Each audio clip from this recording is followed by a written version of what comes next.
Hello दोस्तों, welcome to my channel medical health up. तो आज की इस वीडियो में हम पढ़ेंगे हिस्टोपैथोलॉजी के बारे में।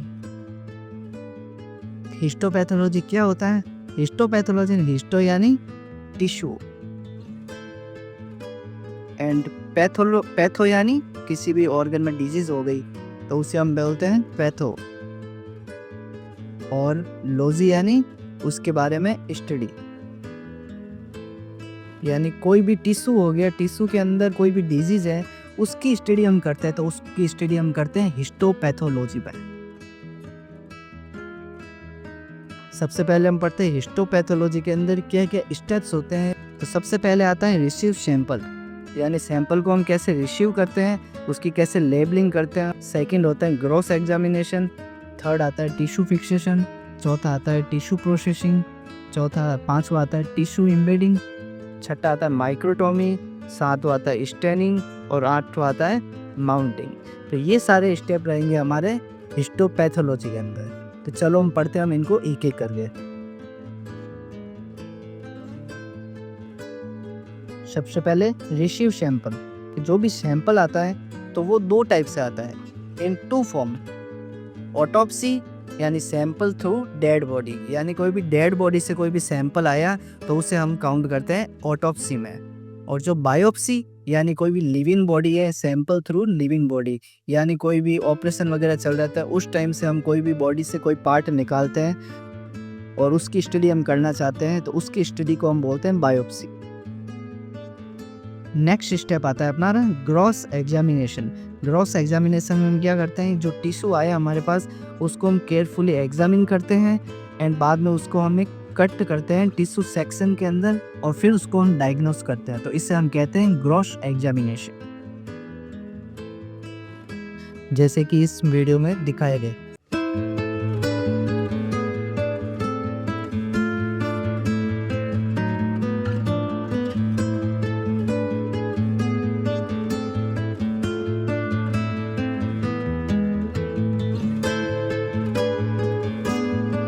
सेकंड है हमारे फिक्सेशन।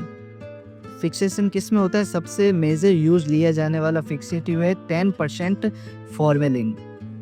ये क्या करते हैं? Preserve cells and tissue, preserve autolysis and putrefaction, यानी टिश्यू के अंदर कोई भी सेल्स हो गई तो उनको वो ऑटोलाइसिस एंड उनको नष्ट होने से बचाता है। Tissue are fixed in chemical and physical state. Tissue को केमिकल एंड फिजिकली दोनों स्टेट में उसको सेफ रखता है, जिससे टिश्यू में कोई भी खराबी ना आए और उसको अच्छे से स्टडी कर पाए। नेक्स्ट स्टेप है हमारे टिश्यू प्रोसेसिंग। टिश्यू प्रोसेसिंग में टोटल 4 स्टेप होते हैं। इसमें फर्स्ट है डीकैल्सिफिकेशन, दूसरा है डिहाइड्रेशन, तीसरा है क्लियरिंग, चौथा है इम्प्रेग्नेशन। तो सबको एक एक करके पढ़ते हैं।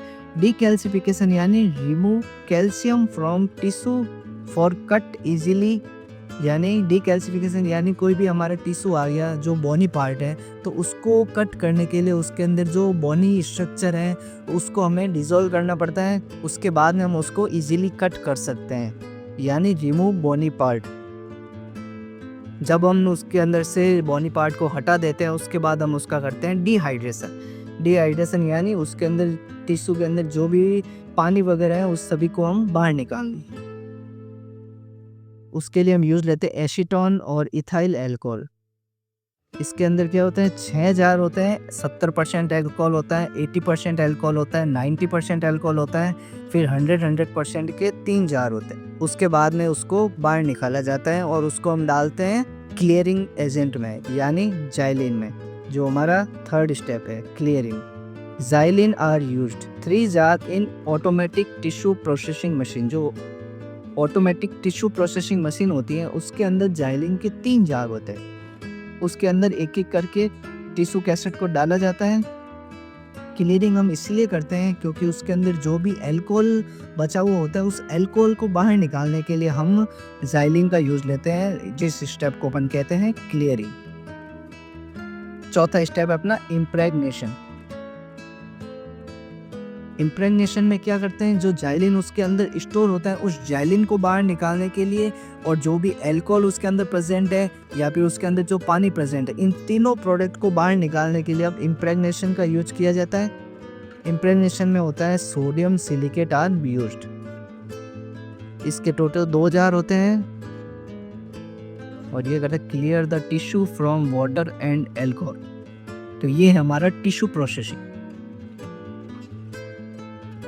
अब हम पढ़ते हैं ऑटोमेटिक टिश्यू प्रोसेसिंग जो मशीन होती है उसमें टोटल होते हैं 12 जार। 12 जार में से 1 जार होता है अपना फिक्सेशन का, जिसके अंदर 10% फॉर्मेलिन होता है, और दूसरा होता है एसीटोन और इथाइल अल्कोहल। इसके टोटल होते हैं 3 जार।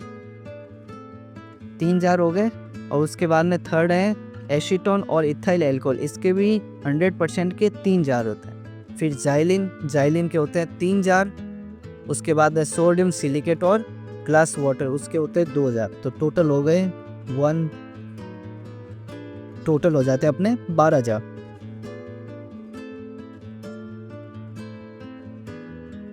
फिर नेक्स्ट स्टेप आता है अपने एम्बेडिंग होता है, इसके अंदर हम यूज लेते हैं पैराफिन वैक्स का यूज लेते हैं फॉर्मेशन ऑफ टिश्यू ब्लॉक के लिए, और वो इजीली कट हो जाए टिश्यू ब्लॉक इसके लिए,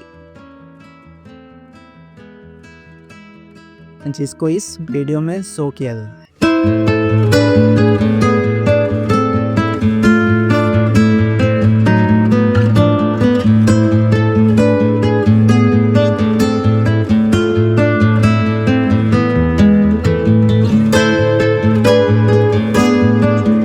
नेक्स्ट स्टेप आता है अपना माइक्रोटोम। माइक्रोटोम क्या करते हैं, जो टिश्यू हमारे पास आया उसको कट करते हैं थिन लेयर ऑफ टिश्यू में।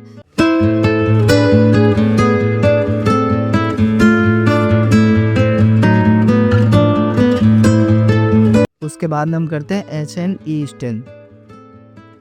जब स्लाइड बन जाए उसके बाद हम करते हैं उसकी स्टेनिंग। उसके अंदर 2 टाइप की डाई यूज ली जाती है, उसमें होता है हेमेटोक्साइलिन एंड इयोसिन स्टेन। हेमेटोक्साइलिन क्या करता है, एक्टिव ब्लू डाई होती है, वो करता है अपने एसिडिक स्ट्रक्चर को जो कि सेल्स में प्रेजेंट होती है, न्यूक्लियस और साइटोप्लाज्मा जिसके अंदर RNA कंटेंट होता है, उसको स्टेन करता है हेमेटोक्साइलिन। एंड जो इयोसिन डाई होती है वो करता है एसिडिक डाई है, उसे xanthene dye stain protein in cytoplasmic filament in muscles. सबसे एंड स्टेप आ जाता है जब हमारी स्टेनिंग कंप्लीट हो जाती है, उसके बाद में हम माउंटिंग का यूज करते हैं, जिससे हम स्लाइड को प्रिजर्व करके रखते हैं और उसको लॉन्ग टाइम तक हम उसे देख सकते हैं। उस स्टेप को कहते हैं माउंटिंग। माउंटिंग में क्या किया जाता है कि DPX का यूज किया जाता है, उसको हम स्लाइड पे लगाते हैं और उसको कवर स्लिप से लगा के ढक देते हैं, फिर उसको हम माइक्रोस्कोप की सहायता से देखते हैं। Protect the specimen from physical harm, long time storage.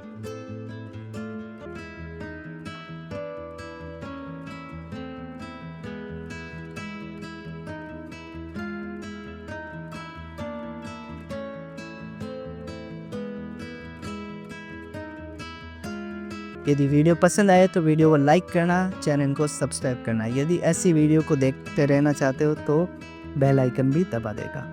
तो मिलते हैं नेक्स्ट वीडियो में, तब तक के लिए बाय बाय।